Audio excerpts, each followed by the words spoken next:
Hello, Tim from Fair Play Now on the 11th of May 2024. So, do you know what financial repression is? Well, basically, it's using inflation to keep you in check as far as the powers that shouldn't be are concerned.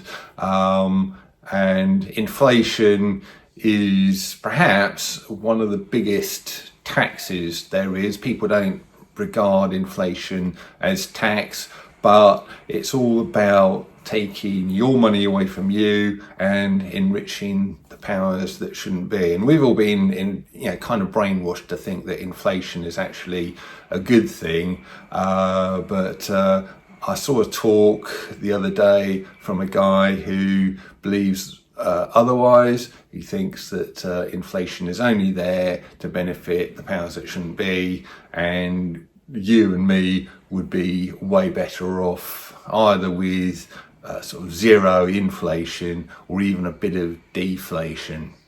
But I've got this talk, and this guy, he's called Jonathan Davis. Now, he's a Scottish guy, and he was at the Uprise and Shine event last week. And for my money, excuse the pun, but he was really what I regarded as the sort of most useful speaker there. There was plenty of others there who were really fantastic, of course, but this guy was giving some superb and advice that is really actionable as well. And he was also, he starts off his talk explaining about this financial repression.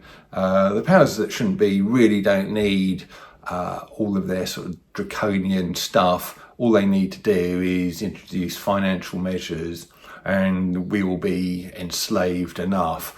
And this is probably what's been going on for a very, very long time indeed. But he also says what he thinks is going to be happening in the future. Why should you be listening to this guy, Jonathan Davis? Well, apparently he was in the mainstream media some years ago, and he was always sort of going against what other so-called financial experts were saying, and really sort of saying the opposite to them. And he got a bit of a name for himself, so he was in the sort of mainstream media quite a lot. And probably the biggest reason why you should sort of listen to him is because he called out the financial crash 2008, 2009, when everybody else thought he was absolutely crazy that kind of thing was on the cards. He was saying it, and well, we all know how that turned out, don't we? So for just that alone, he is worth listening to. Now, one of the usual caveats whenever you're sort of talking about financial stuff, whenever you're talking about health stuff, people like me, I've got to say, I'm sort of forced to say that what you'll be seeing from Jonathan Davis is for information purposes only, and what you do with that information is purely and totally down to you. And whatever consequences that may arise from you taking that action is down to you. I've given you fair warning that you shouldn't be taking what he says as stuff that you should definitely be doing, at least not without doing further research and perhaps talking to other experts as well. So that's a caveat. But having said that, what he does say is really quite remarkable, very, very useful, and I think you'll find it very, very entertaining indeed. Who's not heard my Paris Hilton gag or story? Good. There's no children here. Well, there's. Paris Hilton made. It's okay. It's a 12 category, what we call it. Paris Hilton made a sex video in a hotel room. The poor parents. The shame. It was a Marriott hotel room. That broke the ice. I'm going to walk you through a history of economics for the last century, since World War II, recent years, where we are today, and where we're headed. Some of you will entirely disagree with my analysis. That's fine. If you do, please leave disagreements to the Q&A at the end.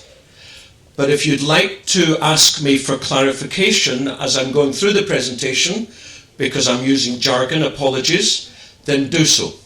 But disagreements to the end. I first started doing media just over 20 years ago, and I started right at the bottom. I literally wrote letters to the editor of my local freebie paper, the local rag. You couldn't start any lower than that. And 2.5 years later, I did my first TV. I had had no contacts. Somehow I built contacts. I shook hands. I finally got television. 6:30 in the morning on a Monday morning. I got up at 4 o'clock in the morning, and after the shower, whatever, there was a Mercedes S-Class outside our house. My wife's there. We used to live in Hertfordshire, now in East Sussex, who whisked us down to West London to the Sky News Centre. I'm put into the room with the makeup ladies. They put paint on me.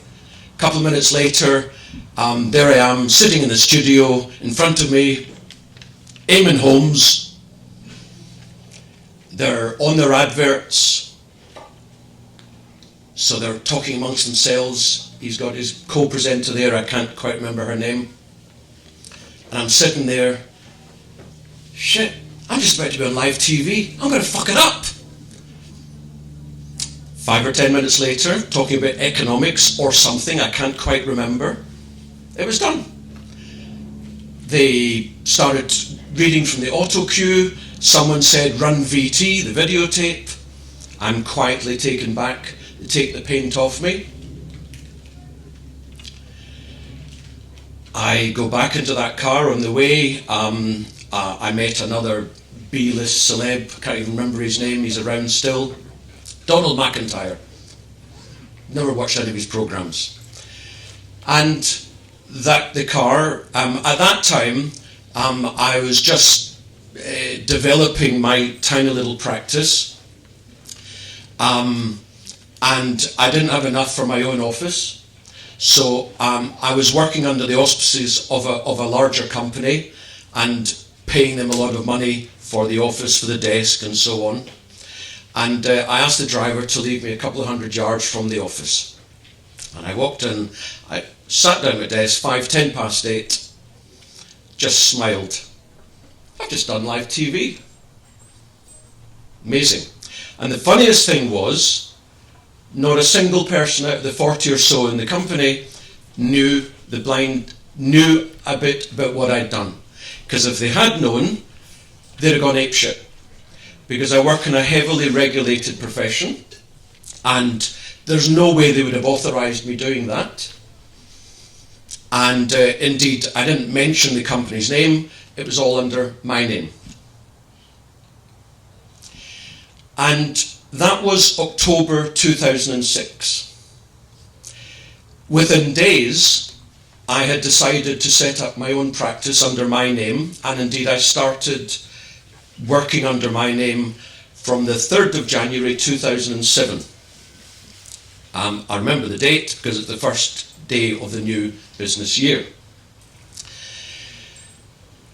I was building a reputation in the media in 2007 for saying things that the normal talking heads in the media don't say. And indeed, often, whether it's a radio or telly, and I'd be put up against some, what I call red braces crowd from the city, oh yes, everything's spiffing, invest your money, you're going to make a fortune. I'd be saying, actually, the world's going to hell in a handcart financially. So the reputation I was building for the producers and the presenters was I was this strange Scottish guy who had this tiny little practice from Hertfordshire, working from his proverbial back bedroom,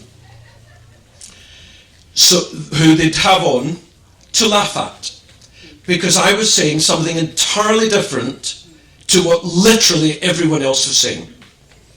I was the joke guy.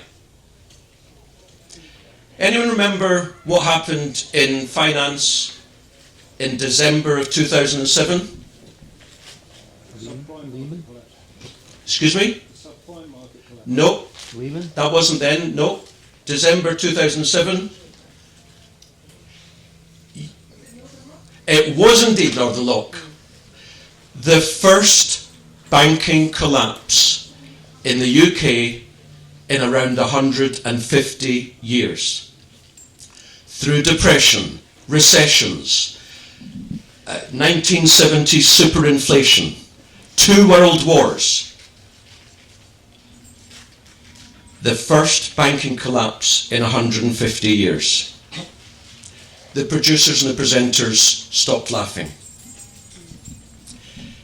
2 or 3 months later, not that many people in Britain know this, but in early March of 2008, Bear Stearns, one of the most prestigious, quote-unquote, investment banks on Wall Street, went bust.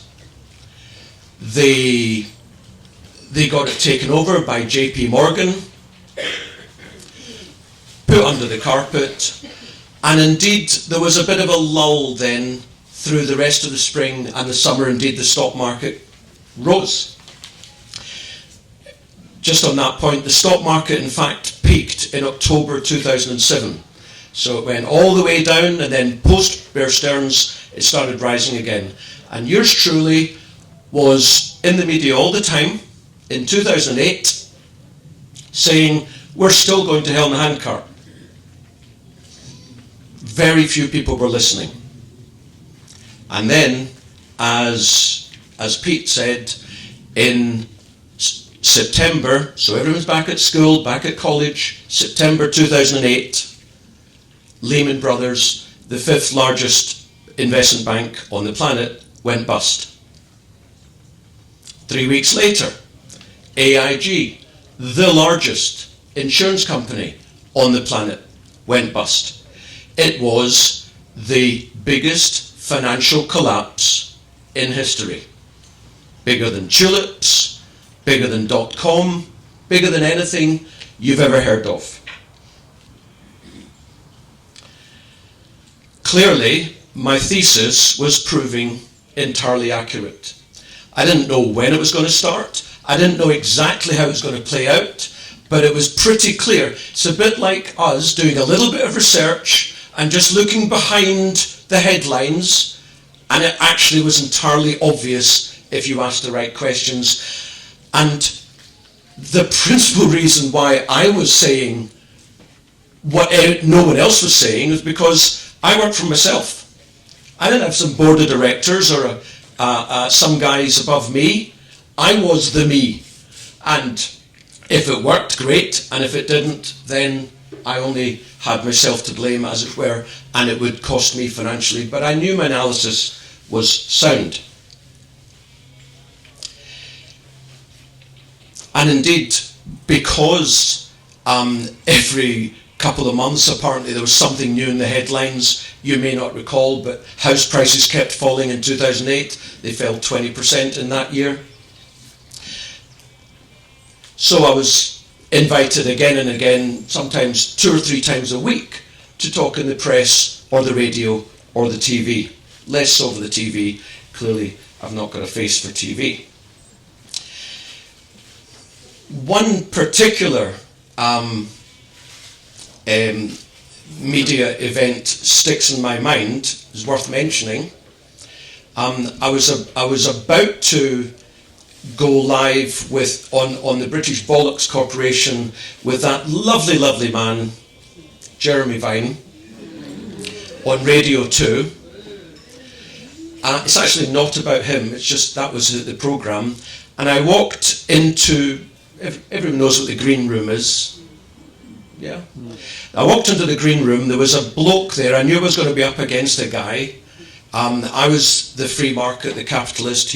I knew there was going to be a socialist, a Marxist. I walked in, hello, are you Patrick Murphy? I'm Jonathan Davis, how do you do? His response, you're a fucking bastard.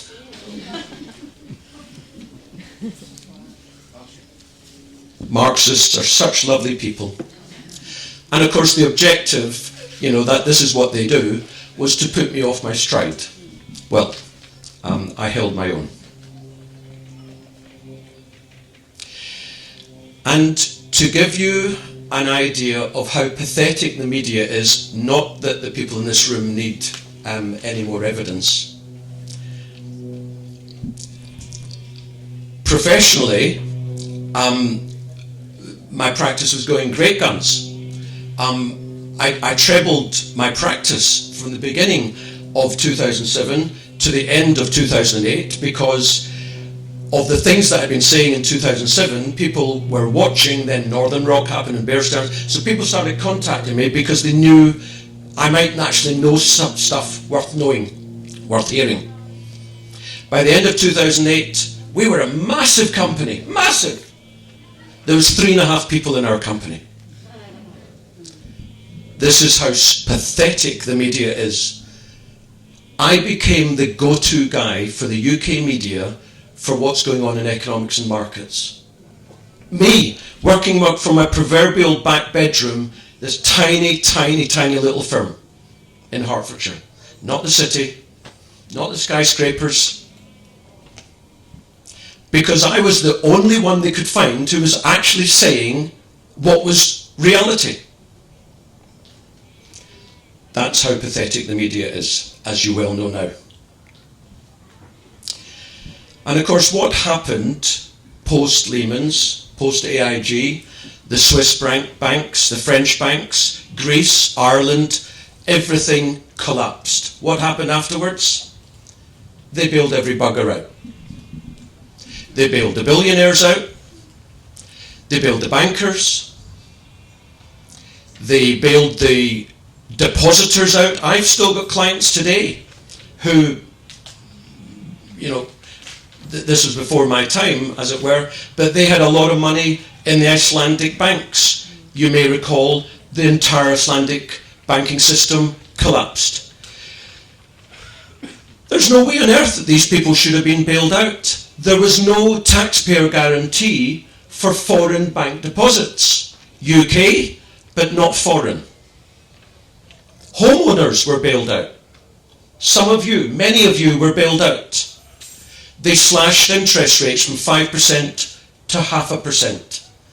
And they kept them there for the next 14 years.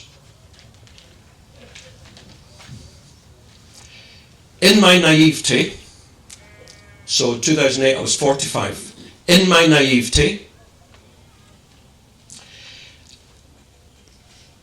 it didn't occur to me that in a million years, with businesses going bust left, right and centre, that the response would have been that everyone else, the next generation, and the generation after that, bails the current people, the current billionaires out. Well, I became less naive. And indeed, I decided about that time that when I eventually die, you're listening, Sue, when I eventually die in the next 100 years, I want my headstone to say, the world is corrupt. Compare that to 1920-21. Everyone knows about the Depression in the 1930s. This will surprise you, I believe. Practically no one knows this, because of course they don't want anyone to know. But in 20 through 21, in America, America's economy fell practically a quarter. And what was the policy response? They let the big businesses go bust. And then you had the roaring 20s. Compare that to the stock market collapse of 1929 to 30. The US stock market collapsed 90%. And what was the policy response? Well, Treasury Secretary Mellon, like our Chancellor, he said to the President Hoover, we ought to do what they did in 1920-21. Let the thing collapse, reboot the system. Everything will be much cheaper, and those who've still got some money will be able to buy cheaper, invest cheaper, and we'll get things going again. No, Hoover's a communist. So they bailed every bugger out. So hence we had 20 years of depression, which we didn't get out of until the 1950s. And it was not because of World War II that it was extended. It would have been the 1950s irrespective of the war.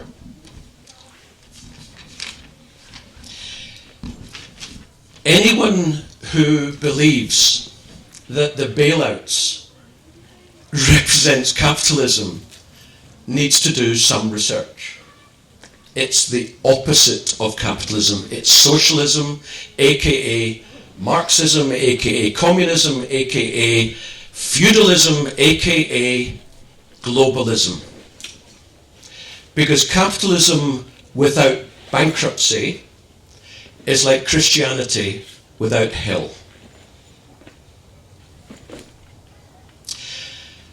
And all that brings us to a point in time which no doubt stands in infamy for everyone in this room. Early 2020. Now, I'm not here to talk about the global war on the populace. And surely there's no coincidence that thousands of sports people are collapsing on their sports fields. No coincidence at all. That while the powers that be in 2019 were playing their war games and their rehearsals, the bankers, the central bankers, the Bank of England, European Central Bank, Federal Reserve, etc., and the politicians were also meeting to introduce an era of what we call financial repression.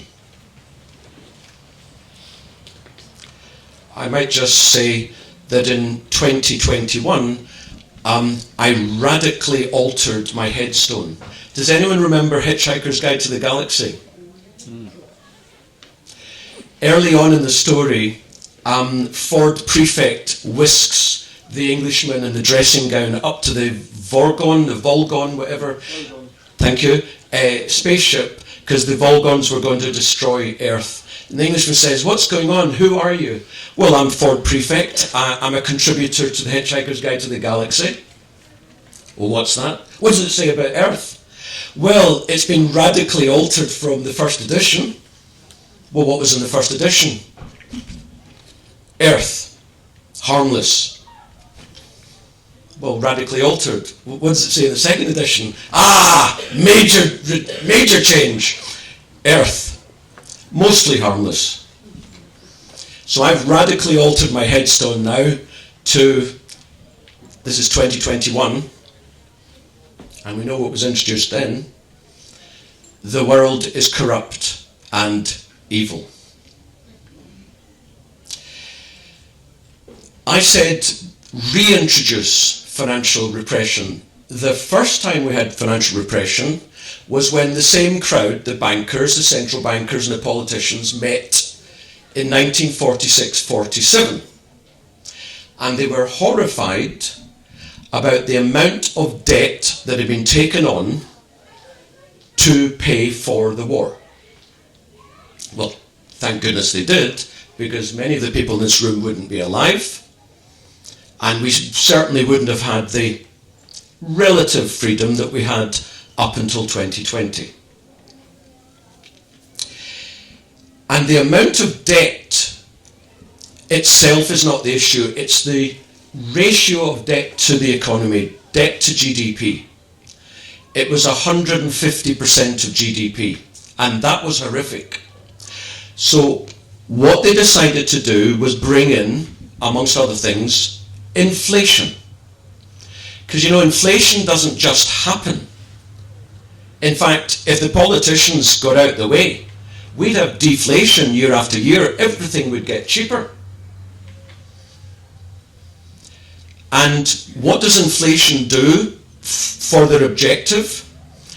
It allows the economy to grow, but the debt rises more slowly. So from 150% of GDP by, for simplicity, 1980, we got down to 100%. So think about that.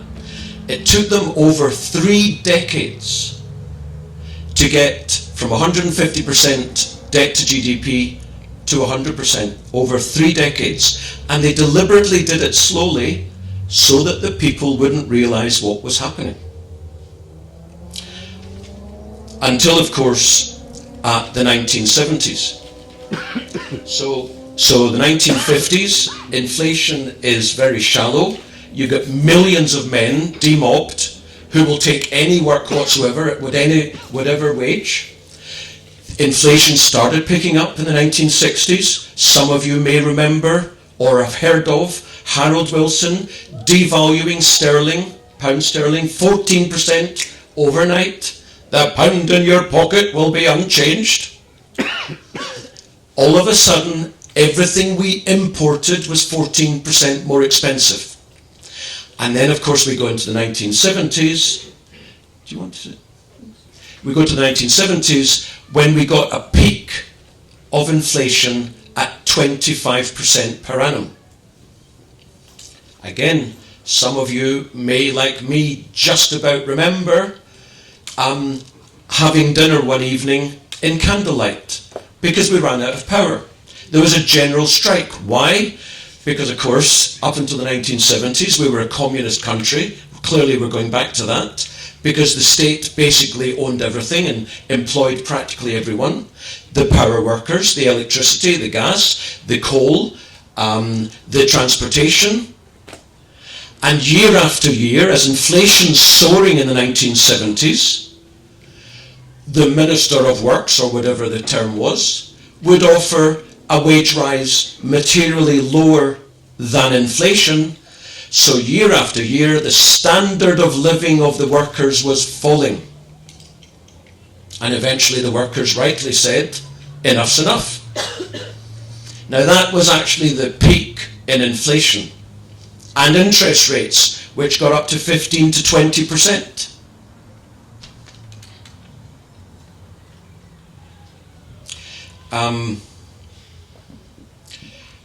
Of course, since 1980 or so, inflation and interest rates then fell for decades.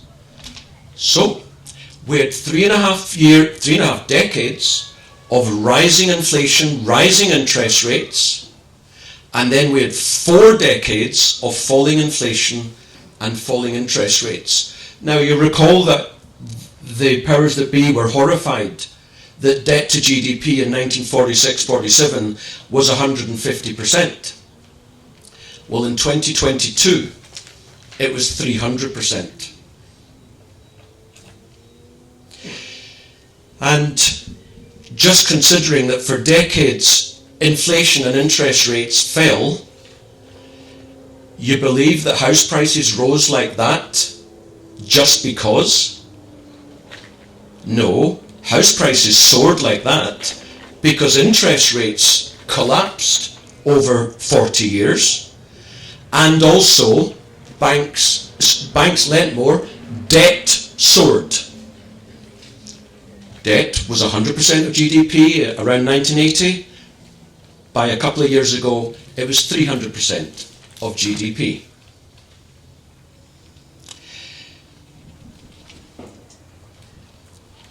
So inflation and interest rates are falling for 40 years, roughly speaking, from about 1980 to about 2020.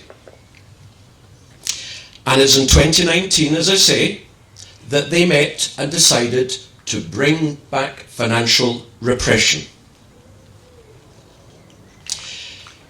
And it started in April of 2020.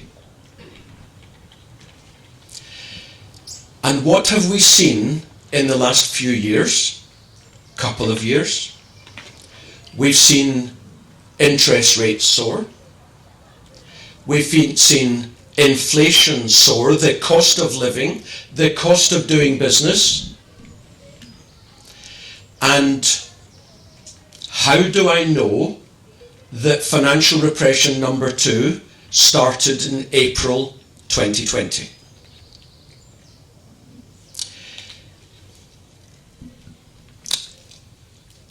The oil price on global markets peaked in 2008, just before Lehman's, at just under $150 a barrel. There was a quirk in the system, but in another way of looking at it, it was understandable that it happened. But there was a week in April 2020 when the price of oil went to 0 per barrel. Technically it went negative, won't go there for now. It went to 0. Apart from a day or two, you can't go any lower than that. That was the spring of 2020. 2 years later, we had $130 barrel of oil.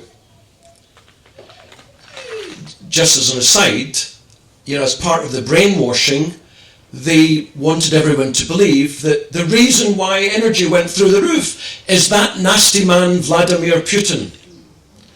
When in fact, of course, the NATO, UK, US, Ukraine war and Russia started in the spring of 2022, after oil had gone from 0 to 130.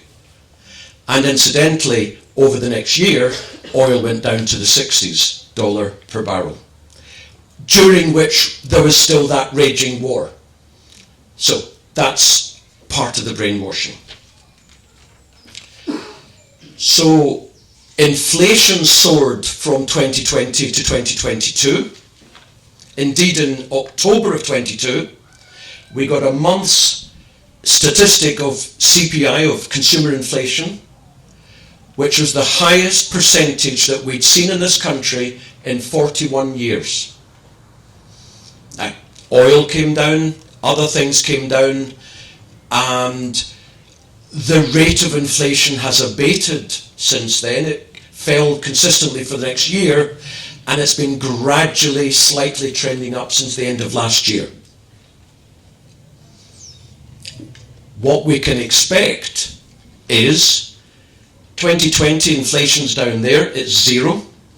Inflation soared for a couple of years, inflation's abated, inflation's now rising, and we can reasonably expect for the rest of this decade, the 2030s, and probably the most of the 2040s, because remember, it was 1947 to 1980 for them to end their financial repression Mark 1. So we're looking at roughly 25 years of high inflation.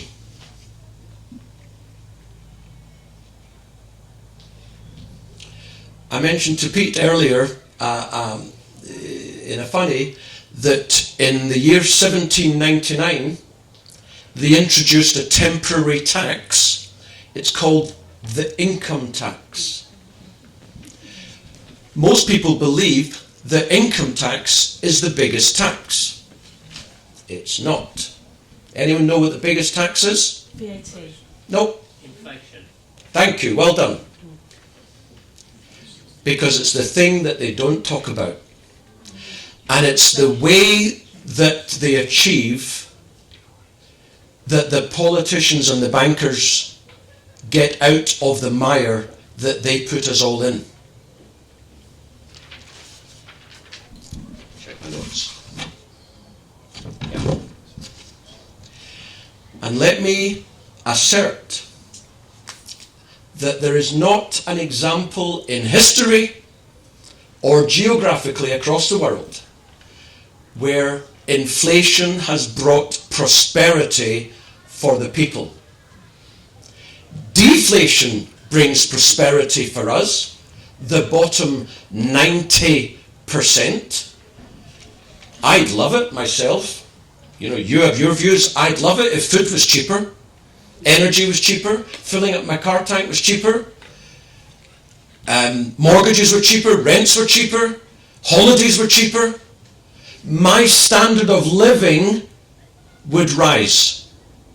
But they brainwashed everyone, particularly from 2008 to now, when suddenly they introduced this inflation target of 2%. Never in the history of central banking had a target of above 0% inflation. Now, I'm not saying they achieved it, but the target was always 0% inflation, stable money. But instead, after 2008, with all the money printing, the quantitative easing, the bailing out, they knew that if they didn't take action, we were going to go into deflation in the 2010s, which would have been great for us, but it would have put the billionaires and the bankers into penury, because they love inflation. They love it. So they brainwashed everyone into believing that mild inflation is a really good thing. It's not. They changed their objectives from stable money to, if you think about compounding 2% a year, they actually wanted your wealth to have every 22 years. Inflation makes the elite, or as I call them, the parasites, richer and more powerful.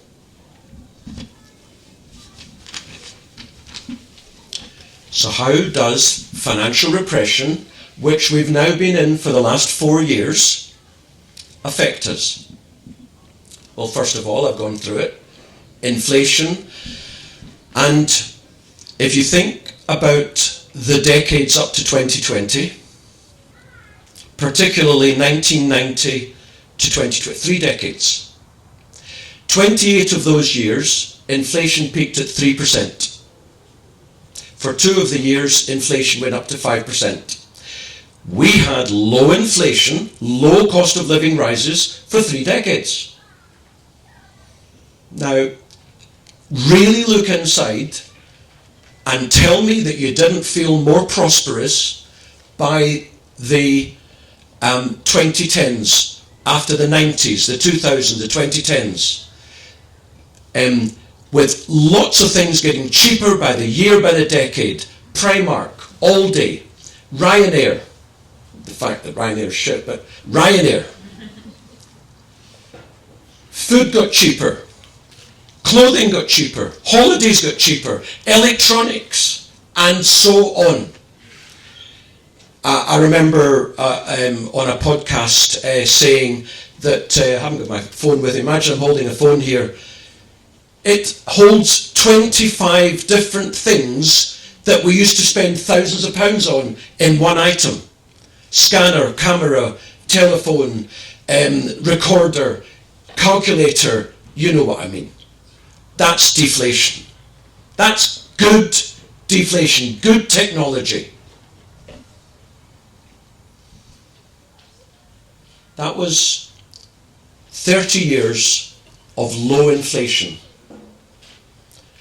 Now, and therefore, we had between 0 and 5% inflation for 30 years. Now, reasonably expect for the next 20 plus years, inflation to do a step up to 5 to 10% per annum. Some months and years it'll be below 5, some months and years, perhaps years, particularly, it'll be above 10 to 15, but reasonably expect 5 to 10. Some people believe we're going to have hyperinflation, Project Zimbabwe. I disagree. I think that will annihilate the Western powers that be. So I do not believe that we will have hyperinflation. And remember, financial repression impoverishes people slowly. So I believe that they will take action to keep inflation to, shall we say, a manageable level. But what it will do is it will reduce debt to GDP over 2 or 3 decades. One of the other tricks that they will pull, as they did in the 1950s, they will mandate financial institutions, insurance companies, pension companies and the like, to buy bonds. In other words, they will mandate these institutions to lend money to the government. I'm not going to go into the technicalities, but the result of doing so is it will keep interest rates to a manageable level, as opposed to go up to 30-50%. It'll keep interest rates to, shall we say, 10-12-ish%, more or less, over the next 2 or 3 decades. You think house prices are going to do well? We used to have 1-1.5% interest mortgage rates. Now they're 5, 6, 7%. And if the banks are lending money to the government, there'll be less money for property to be loaned. You think property will do well? Also, insurance companies and pension funds who will be mandated to lend money to the government more than they currently do. It might be something like 20 or 30% of the funds that they look after.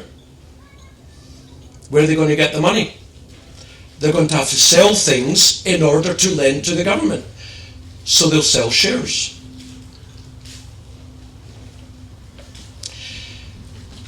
In my work, in my presentations, one of the charts that I pull out is of the Dow Jones stock market index in the US. The Dow Jones is the index of the top 30 companies in America. In the 1960s and 1970s, as inflation really got going, total compound inflation over those roughly 2 decades was 80%, give or take.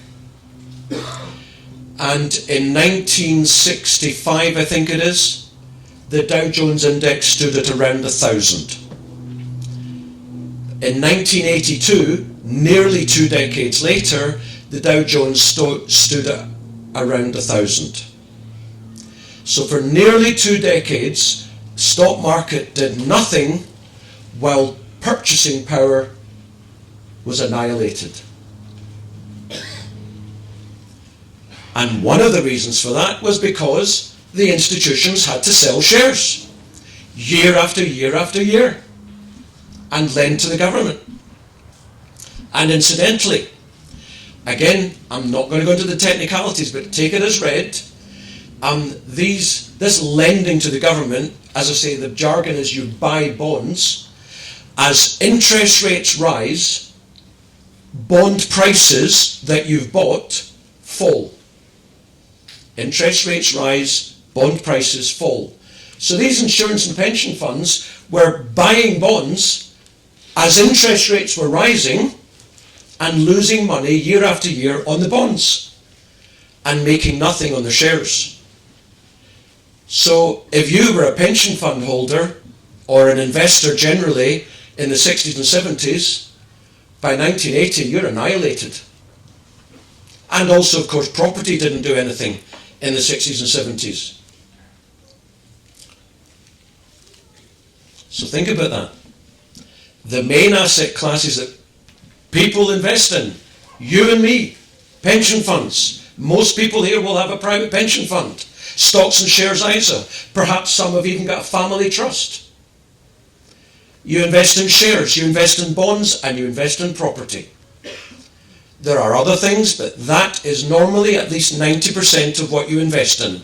Whether you're doing it DIY, if you're doing it DIY, you maybe don't do that. But if you leave it to a wealth manager, a financial advisor, a stockbroker, an institution, and you look at it once a year or whatever, then I'm telling you that is what they're investing in.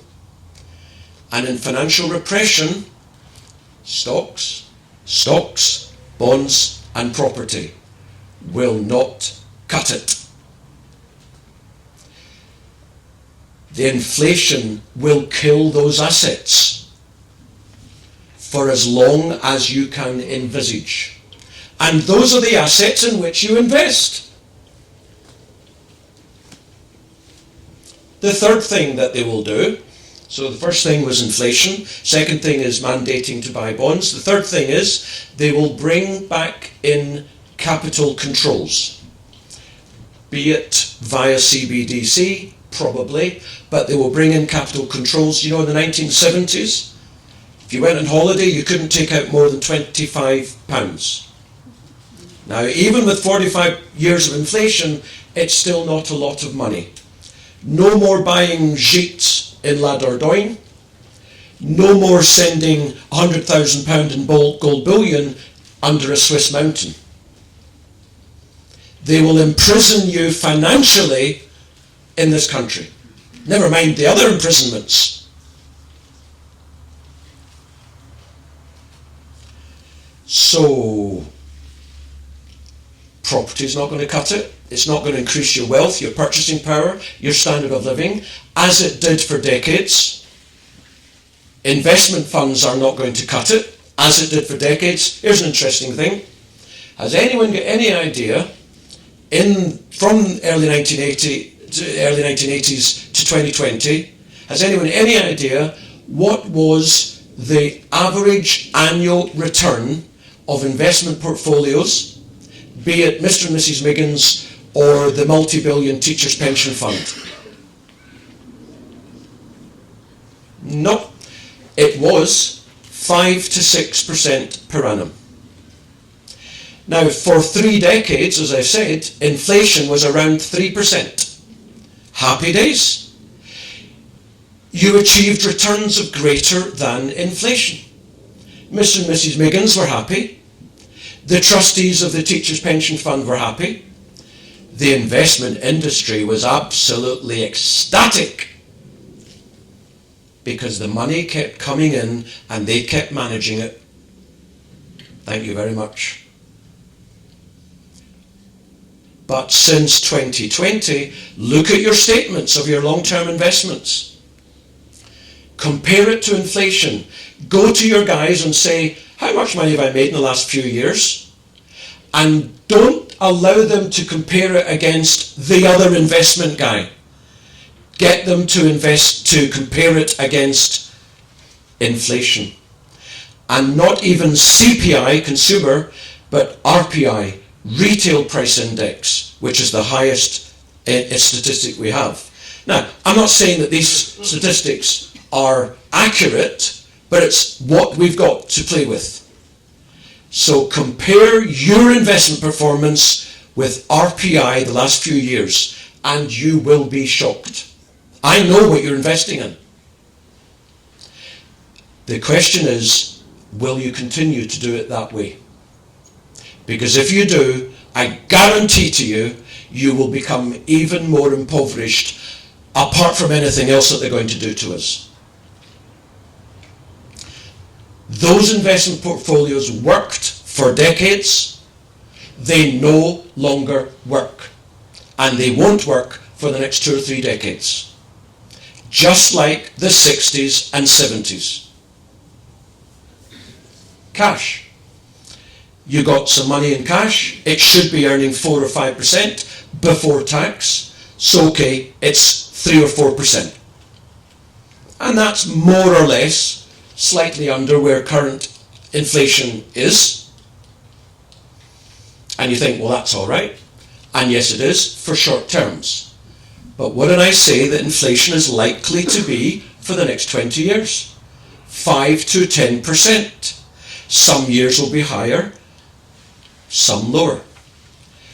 And on the basis that we can reasonably expect interest rates to be about 5%, which is a reasonable assumption, then cash will not cut it for the long term. Cash is perfectly fine for short term, but not for long term. Increase in wealth, increase in purchasing power, increase in standard of living. So the point of this presentation is, what do you do? Well, reduce your spending.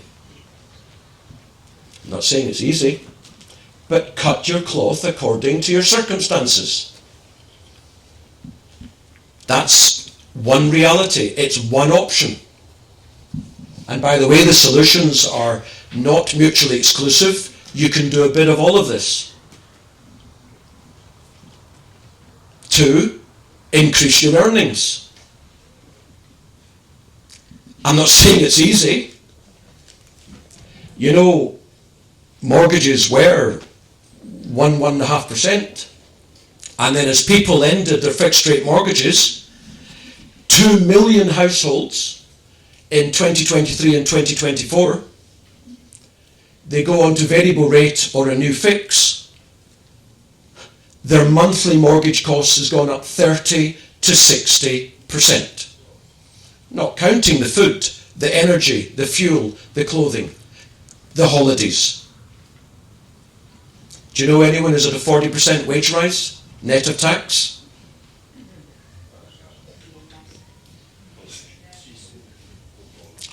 Thirdly, don't invest the way you have invested for decades. Because the investment industry doesn't want you to change. They're very happy that you continue to do what they've had you do for decades, because it works fantastically for them, but not for you in an era of higher inflation and higher interest rates.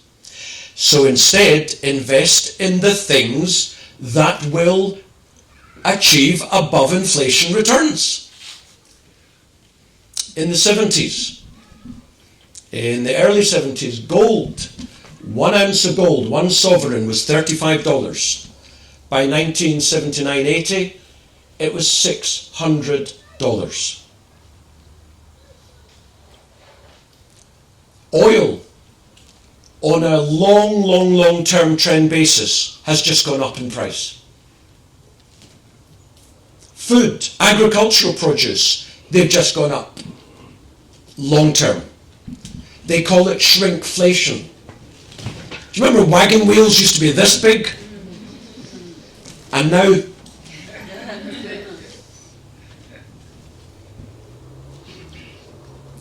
so is it chicken or egg?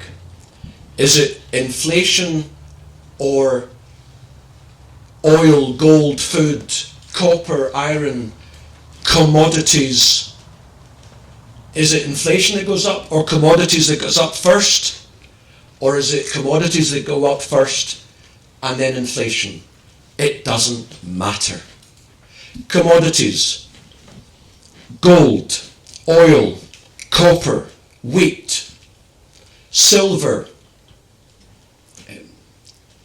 iron, gas, beef, the things that you take out the ground or grow. They go up in inflation. Chicken or egg, doesn't matter. And in reality, the world has massively underinvested in finding and producing commodities for many, many years, and probably 2 or 3 decades. There is a massive deficit of supply compared to the demand for most commodities in the world. And the example I always use is there's a billion Indians who would love to have air conditioning.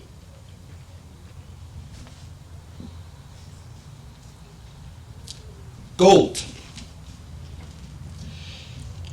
Today the price is $2,300 an ounce. It could go to 21, it doesn't matter. Let's say for simple arithmetic, it's $2,500 for simplicity.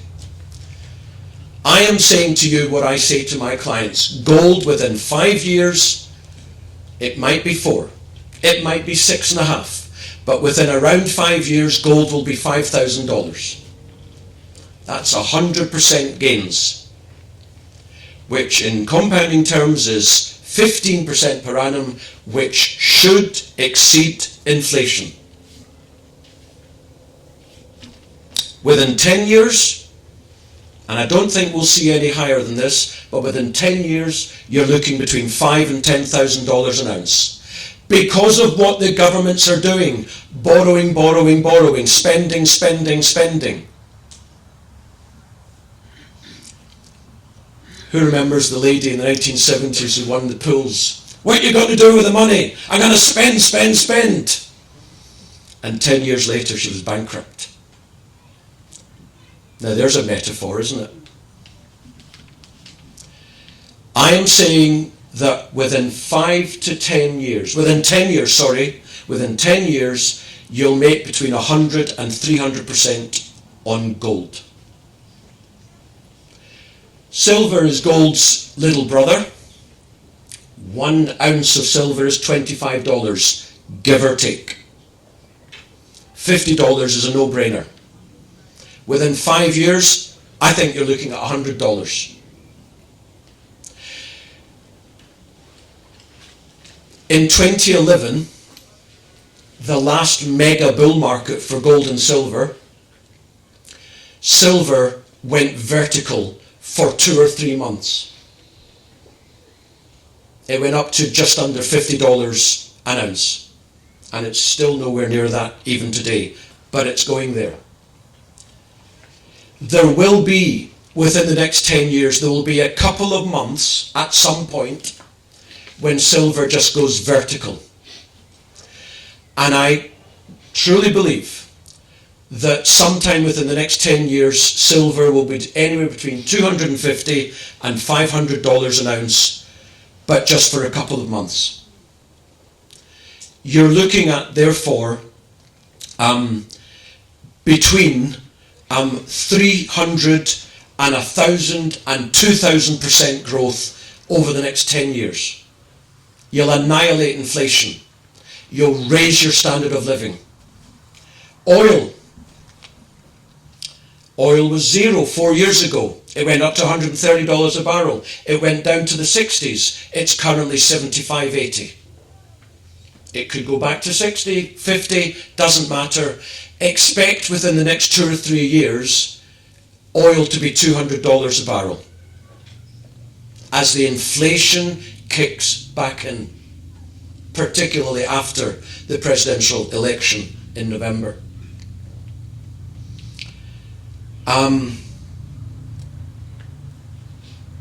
You remember when petrol at the pump got up to £2 a litre and it's come back to £1.50 because oil fell.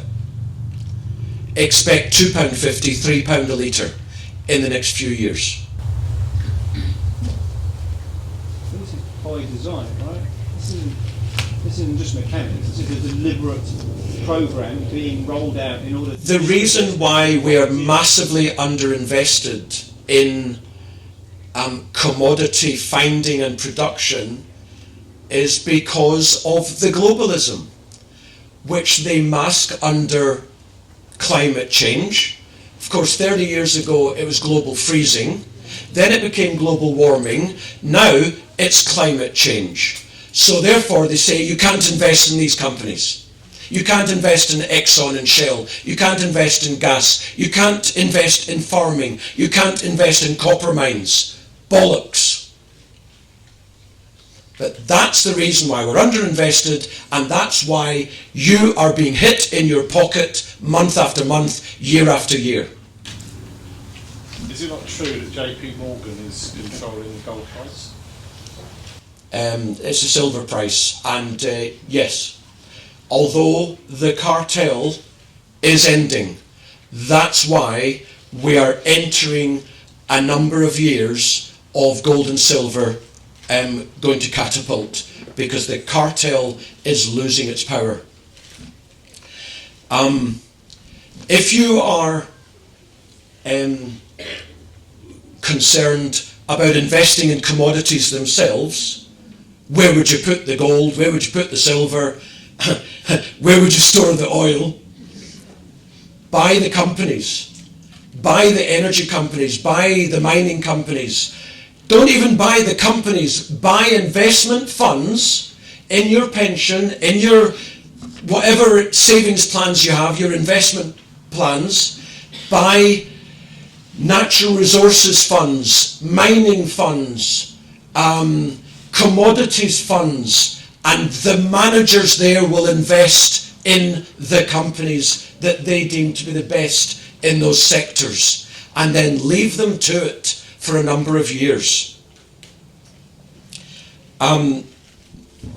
Another commodity I particularly want to spend a minute on is something which for most people, in fact for 999 out of 1,000 people, is not even considered. Uranium is the yellow metal that we use in nuclear power facilities. Uranium too is in a mega bull market, rising market. All I'll say is uranium is about $95 a pound.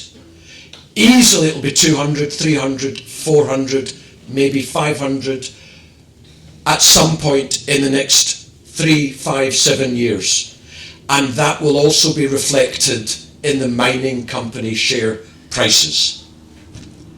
So, you can either not change what you're doing with your money, or you can change what you're doing with your money. And my recommendation is invest in commodities, medium to long term.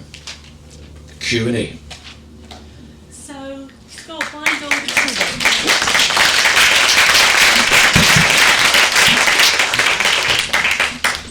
So, I'm interested in buying gold and silver in physical form. What about CGT? Whether coins are better. Anything on storage, of course, is helpful too. My understanding is that there's no CGT on gold bullion. That's my understanding. Just the coins, you mean? There is on bars. Okay, so therefore buy the gold coins, and then there's no CGT. I would have an exposure to both gold and silver coins, and I'd probably invest 4-to-1 gold to silver if you're concerned about volatility. And by the way, volatility does not mean down. When you see on the TV, sorry, I'm allowed to use that bad word in this crowd. When you see the talking heads talking about the markets, and they always only come on the TV when the market's down, they say, oh, the market's volatile. The market's always volatile, because volatile doesn't mean down, it means movement. The market's always volatile, but they've brainwashed everyone into believing that volatile means down. So, if you're concerned about high volatility, then for every 80 pence in gold, have 20 pence in silver. And you can buy silver CGT free and VAT free. If you buy the particular type of silver, phone the bullion dealer and say, I want it VAT free and CGT free if you store it in their vault. And it costs you 0.5 to 1% per annum, which is nothing. I have used Baird, B-A-I-R-D. I have zero connection with Baird, but my understanding is that they are the closest to the Royal Mint of all the bullion dealers, and therefore they've got access to the best deals and so on. Madam. Louder. Is it the case that if, I'm not sure of the right word, but say the government collapses, they can take the money? The government can do what the hell it wants. The government can kill people. It does kill people. So if it can kill people, it can do that. Some people in the room will be saying, oh, they confiscated the gold in America in 1933. No, they didn't. They gave people a month to sell their gold to the government. And 40% of it didn't get sold. It was buried in the back garden. Now, I think I'm right in saying that if you buy more than £10,000 of gold, then you have to register your details and so on. Well, look, ask around in our community for a good way to buy gold and silver. Do so. One moment, please. And I believe that if it came to it, I don't believe that the bullion, silver or gold would be confiscated. I believe that people would be paid the prevailing price at the time. Which means, of course, you wouldn't then gain from future growth, but why be concerned about something that happens after a possible event? Take action now. I think there was this lady was next. My comment was just, if you buy more than £5,000 worth of silver in a year, they want your passport number and all your details. So if you keep it under that or buy it in cash. So give them your passport number. Buy the silver. Buy 4,009, a lot. Yeah. I was going to say one of the things they do in Asia, this is very common amongst families, and it's always the matriarchs, is that when they have money, they go to the markets, they buy gold, and then when there's a depression or when times are down, they sell their gold, and it's always gone up in value by the time they sell it to cover their costs. And another thing is, if you're going to, you remember when what's his name? Who's the boxer? Who's the Nigel Benn? No, Nigel Benn, what's he like? Mike Tyson. When Mike Tyson came to Brixton, did you see him when he got on the plane to go home? He was loaded with gold chains and gold rings. And why? Because he didn't have to pay tax on it, taking it back to the States. That is an excellent point. Buy gold jewellery. Go to pawnbrokers. Make them an offer of 10%, of 10% below what they're asking. You might agree 5% below, but if you weigh it, remember gold is priced in weight.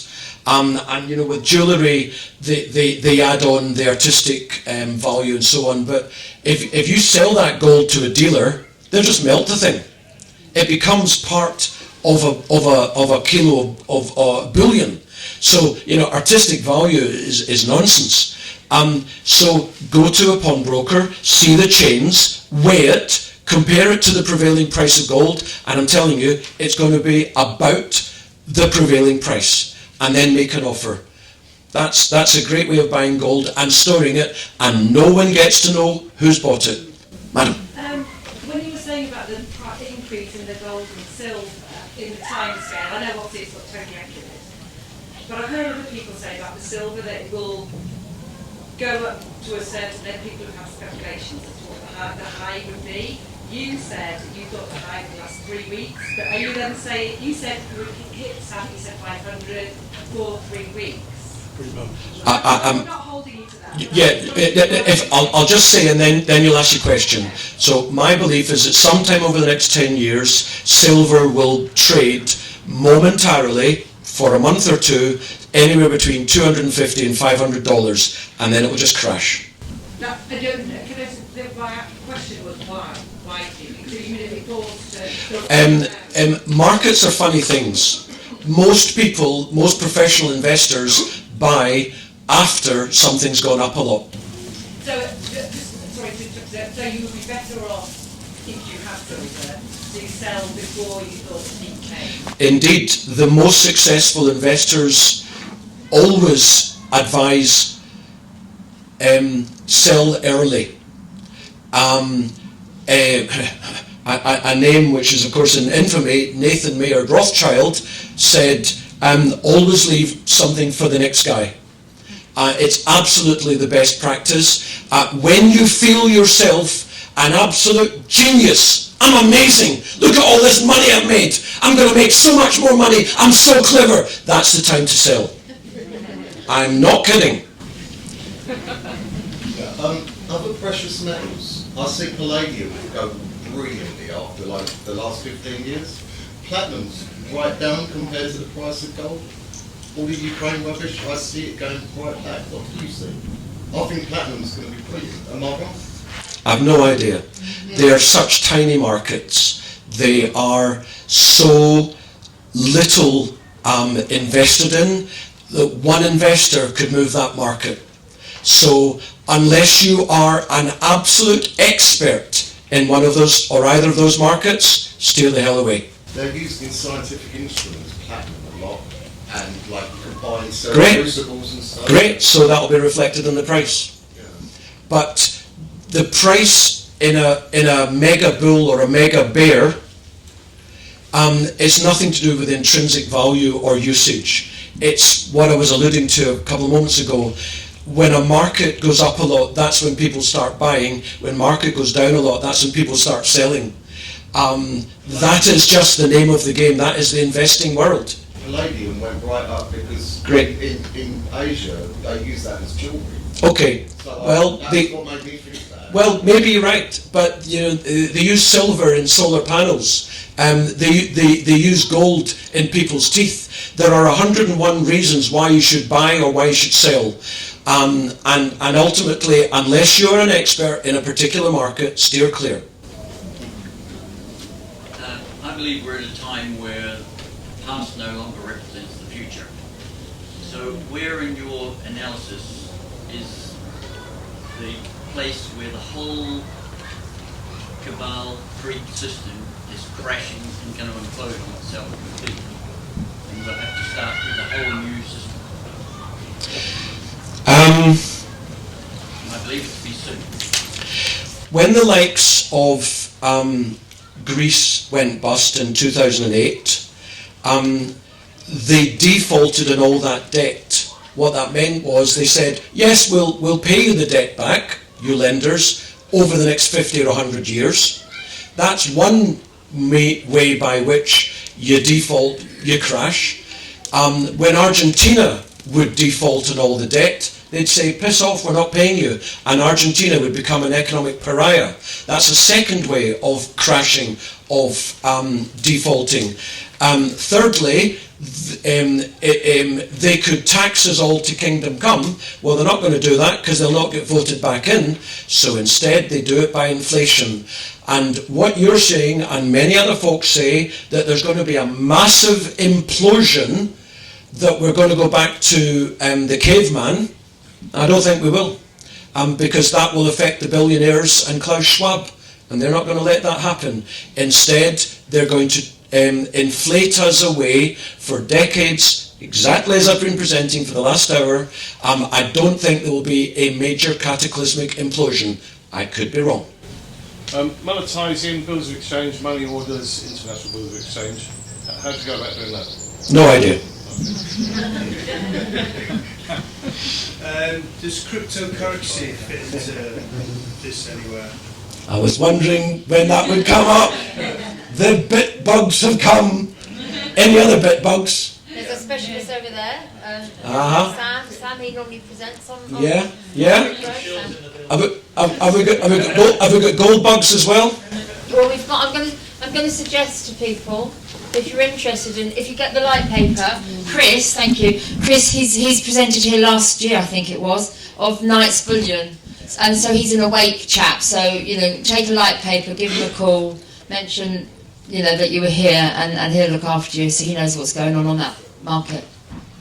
So we've got bit bugs, gold bugs, silver bugs. Bed bugs. Isn't it great being a bugger? What? It's too hard to tell. If it works for an individual in this room, great. Do what it is, whether it's Bitcoin, Ethereum, whatever, one of the crazy cryptocurrencies. If you know what you're doing, great. It's entirely possible that stablecoin could be the CBDC, and it's above my pay grade.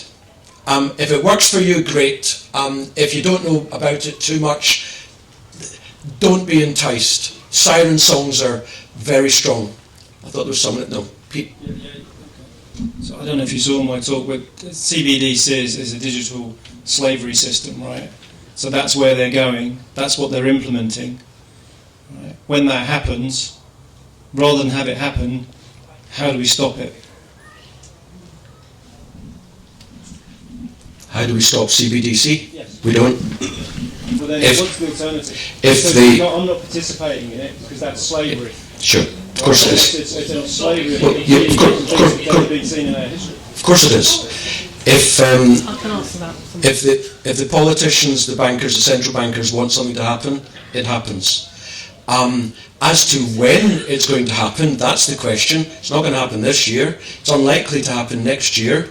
I would say the earliest it could happen is 2026. I'll get to you. 27. So the answer is physical gold and silver is my answer. There will be other people who have different answers. That's my answer. Young lady, you had your finger up. Could Mummy shout that out, please? Ah, okay. Are we done? In which case, thank you very much.